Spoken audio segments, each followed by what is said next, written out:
Which Week 9 NFL spreads should you bet before it's too late? Welcome, football fans, gridiron gamblers, and degenerates. It's Mitch here with my Week 9 early best bets versus the spread. These are the spreads that stand out to me early in the week. If that sounds good, you know what to do. Show some love, man. Gronk, spike the like button, and don't be a jabroni. Subscribe. I'm Mitch. This is Money Mitch, and it's time to make some money. Before we make some money and get some best bets, let me know in the comments which spread stands out to you. Go ahead. Comment. Okay, let's break it down.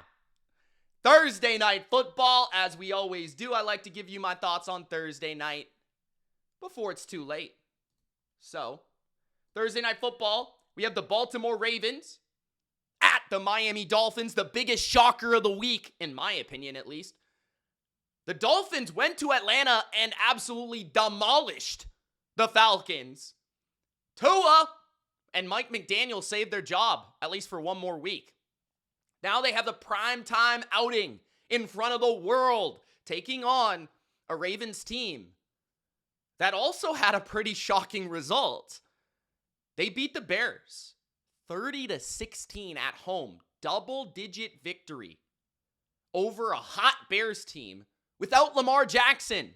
The Great Eight might return on Thursday Night Football. I think that's indicative in the spread. Maybe we'll see the former Dolphin quarterback, Snoop Huntley. I think that would certainly be obviously a huge change in the line. If I'm trying to point out what I think the line would be, probably wouldn't be as significant of a shift as it was last week, because I think most people were looking at last week like, if Lamar doesn't play, the Bears are the better team. They're going to win this game. And now that Huntley's at least gone out there, performed, and put up a big win over the Bears, they're probably going to look at this and like, the Bears are power rated above the Dolphins. The Dolphins are coming off a nice win. The Dolphins are at home. It's a short week, Thursday Night Football. There's some built in there. But I think they would still be laying above a field goal. Or maybe it would be around 2.5, 3, somewhere in that range. But it would certainly move. I feel like the Ravens at 7.5 is indicative of Lamar Jackson playing this week. It only makes sense. They had that whole fiasco with the injury report where they're definitely going to get fined, right? So I think Lamar's playing. But the biggest thing for me is I like fading the Dolphins off a big win like this. I like riding this Ravens train now that they're a little bit underrated. I think the biggest area they might be a little underrated is their defense. I like what I've seen from their defense the last 2 weeks. Remember, against the Rams, they held the Rams at home to 17 points. And I mean in Baltimore. So the last 2 games they played against Ben Johnson and Sean McVay, 2 really good offensive minds. They played against a hot Bears team and Matthew Stafford, who's playing like an MVP at quarterback. And they held those teams to 16 and 17 points. That's pretty impressive. The Ravens previous to that were performing like Dallas defensively. Like one of the worst defenses in football. Couldn't stop the run, couldn't stop the pass, couldn't stop anything. It really didn't make any sense, because the Ravens entering the year were one of the most loaded defenses in football from front to back. Now, maybe they've made adjustments. That trade certainly has made them adjust in the secondary. They've had the bye week as well to look at what they do well, what they don't do well, how to fix their run defense, change their fronts, change their coverages, right? And you look at Baltimore, and the key ingredients here are they've moved Kyle Hamilton from free safety to nickel corner. They moved Marlon Humphrey from nickel corner to perimeter corner. Nate Wiggins has been good all year. He's their number 1 perimeter corner. They have Marlon Humphrey on the other side. They have Kyle Hamilton at nickel. And then in the secondary, deep at safety, they brought in Alohi Gilman of the Chargers, who's a good free safety. Good roamer, good sideline to sideline. And then they have their first round pick, Malachi Starks, back there too. So now they can play more of that cover 2 style, the 2 deep shell style, because they've got 2 proper free safeties. They move Kyle Hamilton into the box. That helps them against the run, and it helps them in the box in coverage. So it kind of helps two areas of their team with that one trade, because they moved off Owe. They get Mike Green on the field. Mike Green sparks their pass rush. They still got Kyle Van Noy on the other side. The one thing that's hurting them is they don't have Matabike. So I'm kind of intrigued to see how their run defense continues to develop, and then how their interior pass rush continues to develop. Because I don't think their interior pass rush is very good. And I really don't think their pass rush is very good. I think they do need to send extra people at the quarterback and rely on their secondary to kind of get some pressure. The Chicago Bears were still able to kind of move the ball in between the 20s, but they struggled in the red zone. And it does feel like the Ravens are better in their coverages, more sound, right? Tackling better, just playing more sound. And I feel like that makes them a world better, a world of difference. But the main reason you want to play Baltimore here, -7.5, it's a massive game. Can't lose this game. If Baltimore wants to win their division, can't lose this game. They're riding high off that win over Chicago. They're gaining some momentum. The Ravens are a momentum franchise, momentum team, front-running team. Lamar being back in the lineup is just going to spark the team even more. The offense, complete mismatch against Miami. They can run the ball with Derrick Henry, run the ball with Lamar Jackson. If you blitz, you've got to be careful in the secondary against Zay Flowers or Rashad Bateman beating you down the field. Their full offense is intact. And we even saw its potency without Lamar Jackson last week. Snoop Huntley was able to run, make some big throws. You've got the two tight end formation with Likely and Andrews, right? You've got Big Ricard at fullback. You can do power football. You've got three receivers with Bateman and Flowers and Hopkins. So I think whichever way they want to attack Miami in their diversity here, their multiplicity, so to speak, they can attack them through the run, the power run. They can attack them through play action. They can attack them through the gun. It really doesn't matter. But I feel like with Lamar back, Miami is just not going to be able to get off the field. I think the Ravens are going to score 30-plus points. Now, on the other side, can the Ravens defense do enough against Tua? And I think in the fundamentals, the way that the Ravens like to play with their cover two shells, and I think they're going to be able to take away everything downfield. I think it's going to have to be kind of a dink and dunk game from Tua. Get the ball out quick, try to win after the catch. And I think having Kyle Hamilton at nickel, having Marlon Humphrey at corner, having Roquan Smith, those guys in space can make those tackles, shorten up those yards after catch completions. And I also think that Miami's a bit spotty in the run game. Devon Achane didn't do too much against Atlanta as expected in terms of the run game. I think he averaged like 3.5 yards per carry. But Tua was able to eat them a little bit through the play action and, through the quick strike, through the quick slants to Jalen Waddle and things like that. So I just feel like the Ravens are starting to gain steam. And this is a team that I want to bet on while they're gaining that steam, not when they're at the peak of the market. So everybody kind of fell off the train, fell off the bandwagon. Now it's time to get back on. I would lay the 7.5 with Baltimore. I think they're a good teaser leg here. And I especially like to fade the Dolphins off of a win. This is not a good Dolphins team. A bad quarterback, a bad offensive line. And I like Mike McDaniel, but he can only do so much. It's Tua against Lamar. It's just one quarterback can make plays in the backyard and one quarterback can't. He can barely see. So I'm going to go with Lamar Jackson here and the Ravens to win and cover on Thursday night. Now to Sunday. Of course, we've got to talk about my Patriots every week. This has become basically the money in Money Mitch on the channel. The Patriots have been in our best bets 7 out of 8 weeks now, and they have covered for us 6 out of 7 times. So we are currently 6-1 on best bets with the New England Patriots. Just continue to bet the Patriots until people tell you to stop. No, actually, still do it after they tell you to stop. But just do it until they figure it out. We've been saying this every week. The common theme is Drake May is still better than everyone thinks. The Patriots are still better than everyone thinks. And we're just going to keep betting the Patriots until people figure out that Drake May might actually be the best quarterback in the league right now. because he probably should be the MVP right now. He's leading the NFL in passer rating. He's by far the best deep ball thrower in football. He's dynamic with his legs, and he's also leading the league in completion percentage. So there's nothing that this guy is not doing, and they just continue to get better in their ground attack, continue to get better through their defense because of their coaching. So the Patriots are riding high. They're on a winning streak, and I don't think it stops with the Atlanta Falcons. Patriots, I was able to grab this number at 4.5 on Sunday night. I would still lay anything up to 6, I think.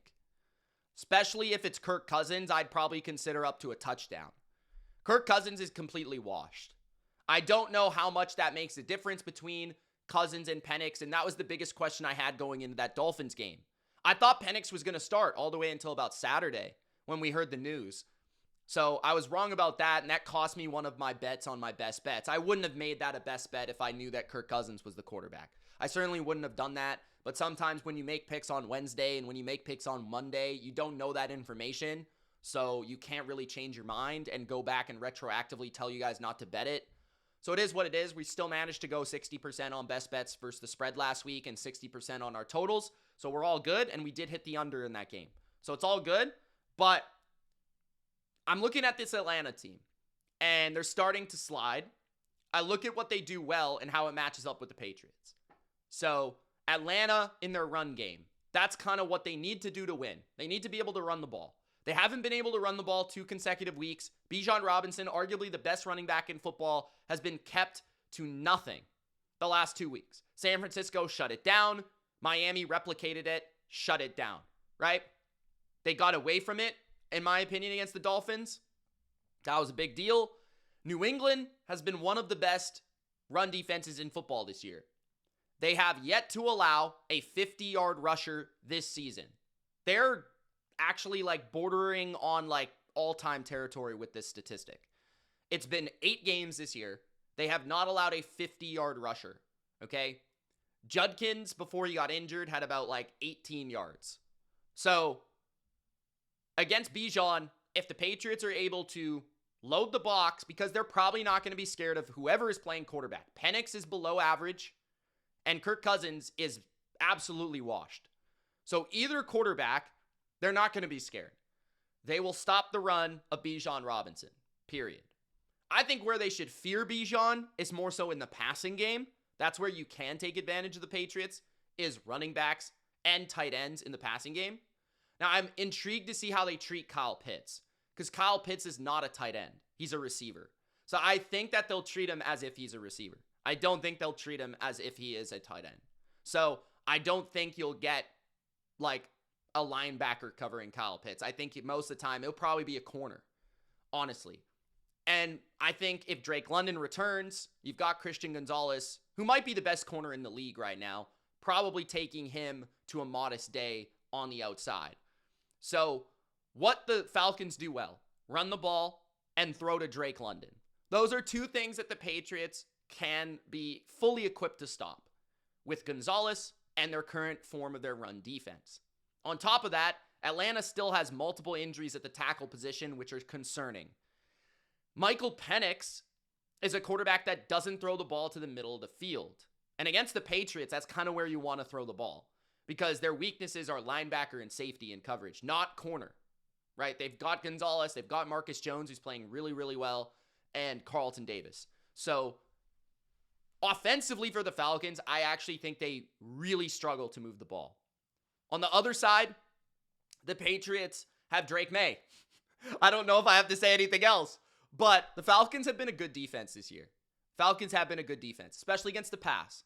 Patriots have gotten their run game going a little bit more, and I expect Josh McDaniels to be able to cook something up during this week to find ways to run the ball against the Falcons, just as Kyle Shanahan was able to do a couple weeks ago. I wouldn't be shocked if the Patriots' power running game, unlike Miami's zone running game, has success against Atlanta and takes advantage of some of those matchups. But I believe if the Falcons are going to continue to play the style at which they play, which is very aggressive, they like to blitz, Drake May has been incredible at beating people down the field. He's been incredible at beating the blitz because he's so athletic and he can make throws from so many different platforms, and his arm talent is just special. So I think Drake May will have all the answers against Atlanta. Whether it be against zone or against the blitz, I think that McDaniels and May will have the right recipe to be able to counter the Atlanta defense. So I think this is uniquely a really difficult matchup for the Falcons. I think it's a difficult matchup for them to run the ball and establish their pace of play. I think it's a difficult matchup for them to get Drake London involved because the Patriots have a travel corner that can take them out of the game. I think it's a tough game because they're going to be outcoached. Josh McDaniels and Mike Vrabel against Raheem Morris and Zach Robinson. Pretty big discrepancy. And the quarterback position is a massive discrepancy. Drake May against Michael Penix or Kirk Cousins. And then on top of that, Atlanta's not at home where they've been much better this year. They're on the road in New England. So I like the Patriots. I think they win this game by a touchdown plus. I think Atlanta is sliding at this point in the season. I don't think they bounce back. I think the Patriots win this game and continue to establish Drake May's MVP campaign. Next. This was the next spread that stood out to me. The Colts only laying 3 against the Steelers. The Steelers deserve respect because of the Mike Tomlin factor. But I honestly believe that a lot of this Steelers stuff when it comes to the spread is not based on the quality of the team. It's based on the voodoo of the helmet logo. It's not based on who they are right now. Pittsburgh Steelers right now are a bottom 5 defense in football. I don't care which names are on that depth chart. Jalen Ramsey, Darius Slay, TJ Watt, Cam Hayward. It doesn't really matter who's out there. You know, I just maybe named 4 Hall of Fame caliber players. Okay, great. They're not playing that way. And the Steelers as a defense are very simple. They play a lot of man coverage, and they don't have the corners to get away with it. And their pass rush is not getting there fast enough. I think the Colts are going to be able to do whatever they want on offense. I understand this game is on the road for Indianapolis, and you'd much rather take the Colts at home. But Pittsburgh just lost to Green Bay at home. I'm not fearing this Pittsburgh home field, who also lost to another good team, Seattle, at home. So any good team they've played in their building, they've lost. Seattle, lost, right? They just lost to Cincinnati, by the way, who is not a very good team, with Joe Flacco. This is not a very good Steelers team. In fact, the better side of the ball for the Steelers is their offense. And their offense isn't very talented. Their offensive line is mediocre. Their run game is mediocre. Their quarterback is mediocre. Their receiving core is below average. Really, when you think about it, they have DK Metcalf. It's their big shining weapon. That's it, right? So, Indianapolis has an elite offensive line, an elite run game, an awesome tight end, a bunch of receivers that can win against man coverage. They're going to be able to keep the Steelers off balance defensively, win the time of possession. They have the offensive line to keep that Steeler pass rush at bay. And on the other side, the Colts have a good run defense. They have a very good interior defensive tackle duo that can push the pocket and get into the old man's lap of Aaron Rodgers. DeForest Buckner, Grover Stewart. Latu's playing really well on the edge. I'm not sure the status of Charvarius Ward, but that would be a massive factor to take on DK Metcalf if Charvarius Ward is able to play. I love how Kenny Moore has been playing at that nickel spot. He's been making plays. And remember, this is a Lou Anarumo Colts defense this year. So Lou Anarumo, being in Cincinnati, knows Mike Tomlin extremely well, knows the Steelers extremely well, faced the Steelers multiple times last year, right? So I'm going to check out the Charvarius Ward stuff. I don't know if he'll be playing this game. He's on IR, so I don't think so. He has a concussion. He's on IR with a concussion. It's kind of a weird IR injury designation, but I don't think he'll be playing. But regardless, the only real thing the Steelers might have in this game is to throw the ball down the field against the Colts secondary. And the Steelers don't really do that well, right? Rodgers gets the ball out fast, and the Colts do have speed at linebacker. They have good tackling safeties. I think this is a blowout. I think the Colts are much better than the Steelers. Other than voodoo and Daniel Jones turning into a pumpkin, which I don't think will happen in this game, I think the Colts win this game running away. And the Colts own the Steelers. Like, when's the last time the Steelers beat the Colts? The Colts beat them last year. if I'm not mistaken. If you were to look it up, and the Colts were not a very good team last year, if you guys remember. I'm going to look this up right now. But I'm pretty sure the Colts have dominated this matchup. They have dominated this matchup. So, you look at it, so the Colts the last 2 times have won 2 years in a row. So 23 and 24. The Colts beat the Steelers. This time, it's 3 years in a row they've played. So, just throwing that out there. The Colts have won the last 2 matchups. With Shane Steichen at head coach against Mike Tomlin. So, Shane Steichen has won this matchup. So, I like the Colts -3 here. I think they're the much better team. Next. 49ers laying 2.5 at the Giants. We were wrong about the Niners last week. That was not a good pick by me. Looking back at it, I shouldn't have made that a best bet. I kind of was just struggling with my best bets last week in terms of giving you 5. That was our other loss besides Atlanta, which was honestly not even a loss because, shouldn't even count. But the 49ers were our loss. And fair. The one thing I didn't foresee in that game was the Texans moving the ball, at which they did. And they were just miraculous on third down. I think they converted 10 out of 14 third downs. The Texans just kept getting the third downs. And the Niners, they looked just putrid on defense. They couldn't get a pass rush. And their injuries, catching up to them. But this is a game where I like to take the Niners and Kyle Shanahan off of a loss, inherently. I want to fade the Giants, because I don't think the Giants are very good. I think Brock Purdy could play, which would be a big boost for the 49ers. And I definitely feel like Ricky Pearsall could play, which is another element to their offense they've been missing. I also think, I don't know what's going on with the Niners defensively, but the Giants offense, Jackson Dart is a young quarterback taking on a very good defensive coordinator in Robert Saleh. And yeah, this one is dependent on injuries. But under a field goal, you're going to get a Niners team off of a loss. And the real reason the Niners lost that game is because the Texans have the best defense in football. And it's not even close. The Texans have the best defense in the NFL. I've been saying that all year. Been saying that all offseason. Best defense in the league. If Ricky Pearsall is back, it doesn't even really matter if Brock Purdy's back. I think Mac Jones will have plenty of success against a very susceptible Giants secondary. Jalen Hurts did whatever he wanted. You don't think Shanahan's going to be able to drop some stuff against this secondary? And Mac will get it out quick, or Purdy will get it out against this pass rush. If Purdy's there, I think it adds a little bit more mobility, a little bit more explosiveness.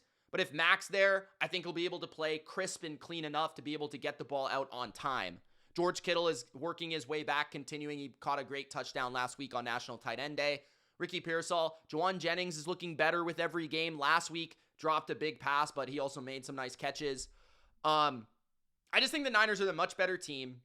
It's a veteran defensive coordinator coming off a bad performance against Houston. Some adjustments will be made by this staff against a rookie quarterback. Niners are the much better coach team.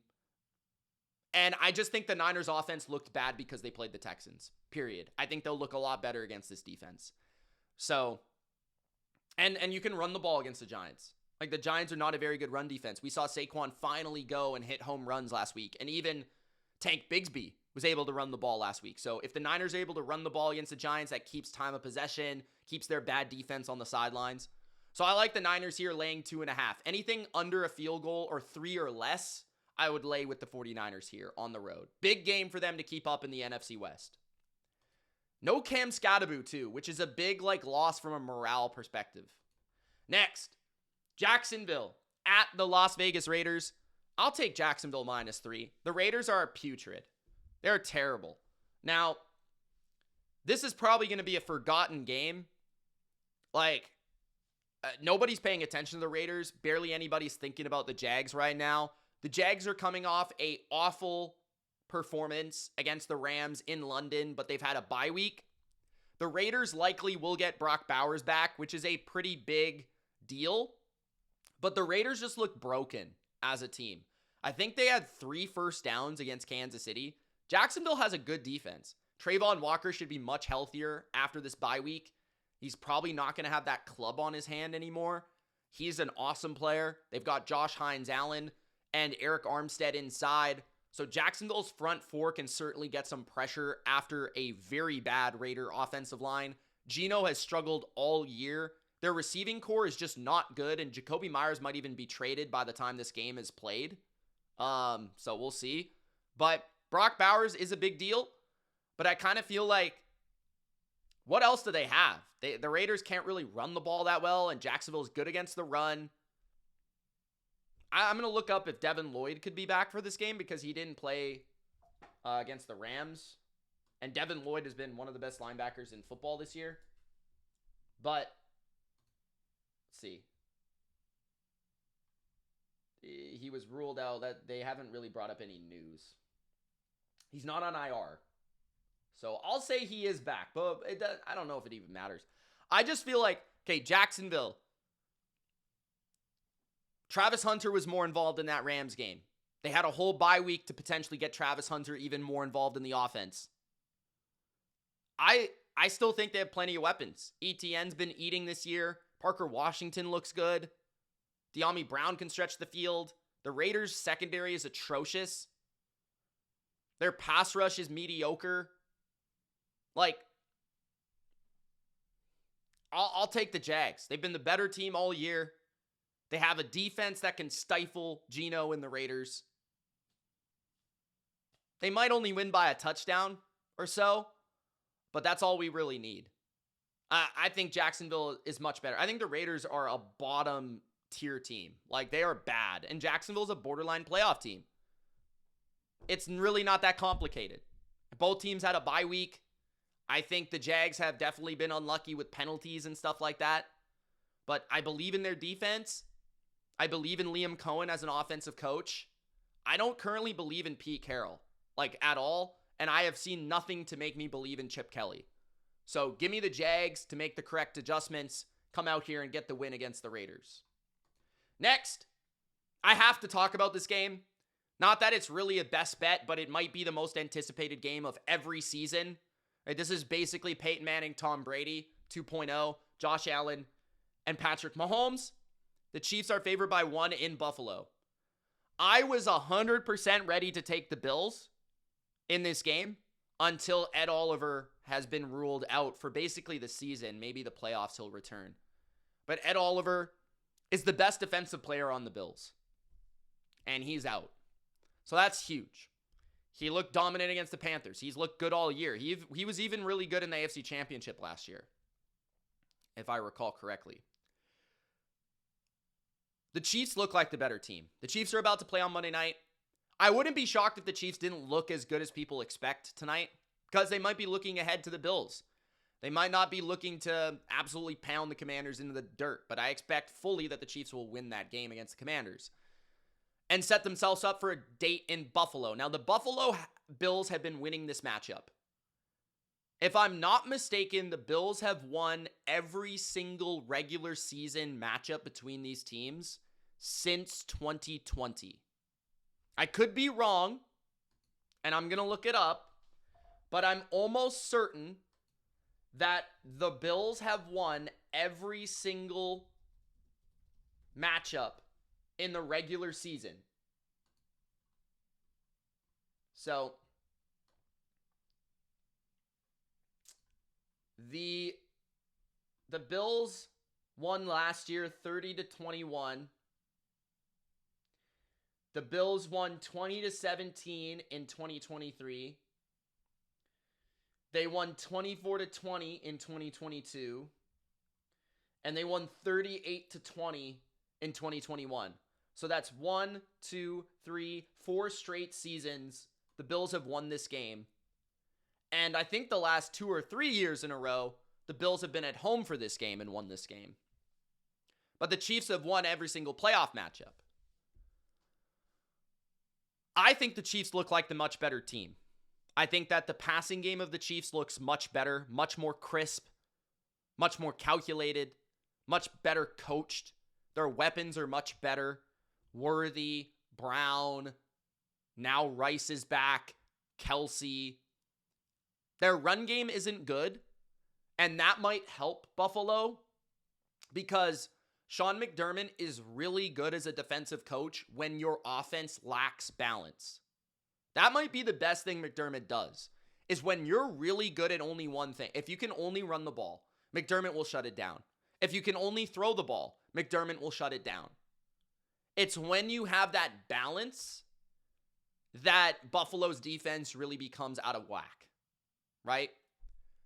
I thought Buffalo's defense looked great against Carolina. Now, that's against Andy Dalton. But Carolina's had a really good run game all year, and they shut that down pretty well. But again, Ed Oliver out, Matt Milano beat up, but you get Hairston back at that secondary, that CB2 spot, or getting him more involved. It feels like they're playing more Jordan Poyer back at safety.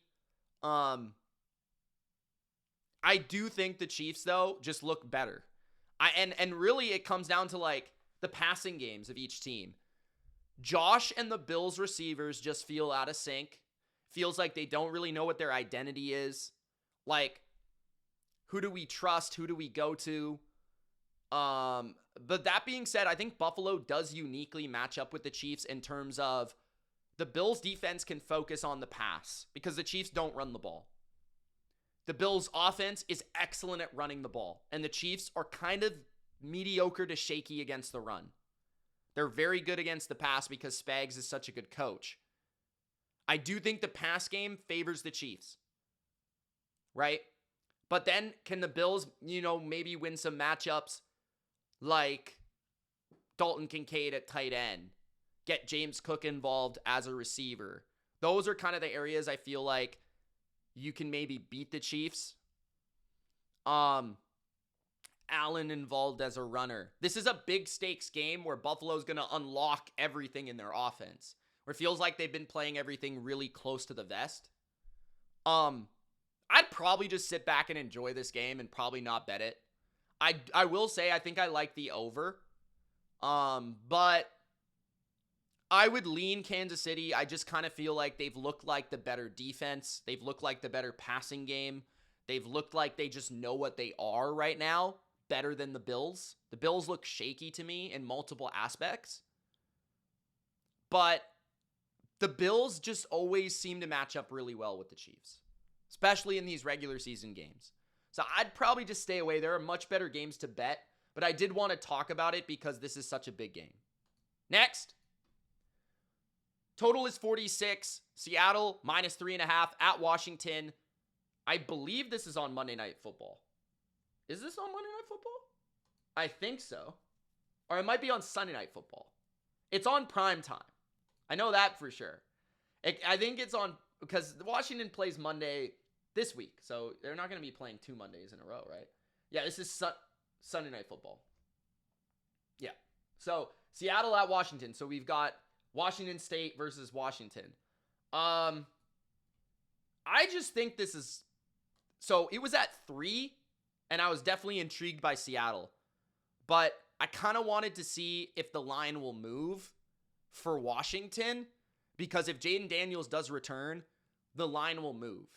And as I've been saying, I kind of think that Jaden Daniels and Marcus Mariota are closer than people think in terms of their impact in this offense. And I think Vegas sees it a lot differently. I think Jaden Daniels is graded as an elite quarterback when I think that their system is not as quarterback reliant on as some others, thanks to Cliff Kingsbury.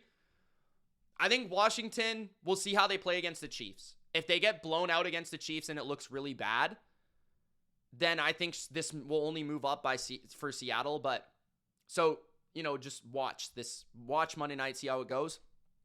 But if they do keep it competitive, I think a lot of people will be jumping on Washington because this might be a really big game for Washington. Because I think if they lose to the Chiefs, they'll be 3-4. And if they lose to Seattle, they'd be 3-5. And I think they'd essentially be out of the playoffs.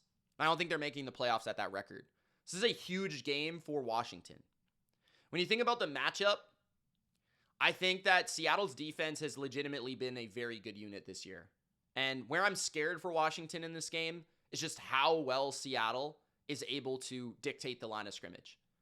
they're just so good on the defensive front. They can get pressure up front, right? They can stop the run really, really well. Mike McDonald's a great schemer. He'll have some answers for Cliff. They've got some really good guys that can stop those screens and quick passes like Ernest Jones and Devon Witherspoon. So Seattle's a really tough defense. Now, Jaden Daniels, Marcus Mariota, especially Jaden Daniels, he has that elusiveness, that quickness, that ability to get away from pressure. And Seattle basically has like 4 defensive tackles playing on their defensive line. So Daniels' ability to extend plays might be really big in this game if he does end up playing. But he is dealing with an injury. He's going to be banged up. So that's another factor here. Terry McLaurin, Deebo Samuel should be good to go. The passing matchup will be interesting. On the other side, I think that just Washington has a very bad defense. And JSN has been uncoverable. I don't know how Washington covers him in this game. And Seattle does have a pretty good run game that should be able to move the ball against Washington's run defense, which has been shaky all year.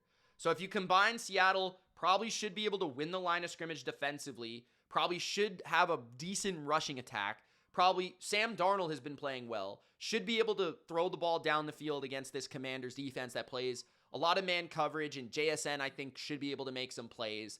So I'm looking at this as like Seattle is just the better team. Seattle has the much better defense, and that's the biggest factor. I'm leaning towards Seattle right now, but this is also going to be like a backs against the wall, all-in game for Washington, which does scare me. So there is an element of this matchup where there's a lot of unknown. There's a little bit of like voodoo, Monday Night Football, home dog sort of situation that I don't like. So this might be more of a stay away, but from a football perspective, from a who is better perspective, Seattle's also really good on the road. I do kind of like Seattle. So that's kind of the breakdown for for Sunday Night Football. And then for Monday Night Football, the Dallas Cowboys are -3. I lean Arizona here. I feel like, yeah, Dallas is awesome on offense, and they're much better at home. I get all that, but like Arizona has sneaky dominated the Cowboys in recent years, if I'm not mistaken. Like, I don't remember the last time the Cowboys beat the Cardinals. Like, oh, this game's also in Dallas. I have the logos mixed up. I knew it was in Dallas. But Arizona, and especially Kyler Murray, if Kyler Murray is playing this game, he has dominated Dallas. Because Kyler is from Texas. He's a Texas high school legend, all that sort of stuff. I might be taking the Cardinals here, because I know for a fact their history suggests the Cardinals win these games. I also know that the Dallas Cowboys have the worst defense I've ever seen in my life. They can't stop anything. And their entire secondary is beat up and injured. And their pass rush is mediocre. And Arizona's defense, I do think, is underrated. I don't think Arizona will get completely destroyed by the Cowboys offense, because I think they do have good safeties. I think they do have a solid run defense. I do think they have a couple credible pass rushers, right? Like Josh Sweat, Calais Campbell. They have Budda Baker. Will Johnson's played really well this year. I think they can hold up defensively enough to win a game where they just get more stops than Dallas. If it's Jacoby Brissett or Kyler Murray, I honestly don't know if it really matters that much. Like, I feel like the Cardinals are going to be able to move the ball, and they're going to be able to score. So looking at the Cardinals, they have defeated Dallas 7 out of the last 8 games. And the only time, and in Dallas, they've beat them 3 times in a row in Dallas. So just throwing that out there. Gannon also very familiar with Dak and CeeDee Lamb and the Cowboys, because he was the coordinator for the Eagles in Philadelphia in 2022. So he'll be familiar with Dallas for sure in some way, shape, or form. I don't know if Dallas really will have as much balance as they typically have against this Arizona run defense, which I think is pretty strong. So I'm just going to take the team. Like, Dallas is a catastrophically bad defense. And it feels like if they don't get, if Dallas doesn't score on every drive, they're going to lose. Like, honestly, that's the way it feels to me. Now, maybe Dallas's offense is just that good at home in this game where they win, but I think I have to lean towards the dog here. So those are my early best bets for week number 9. I hope you enjoyed. If you did, Gronk, spike the like button. Don't forget to subscribe to Money Mitch for more money picks just like this. We'll see you next time. Peace.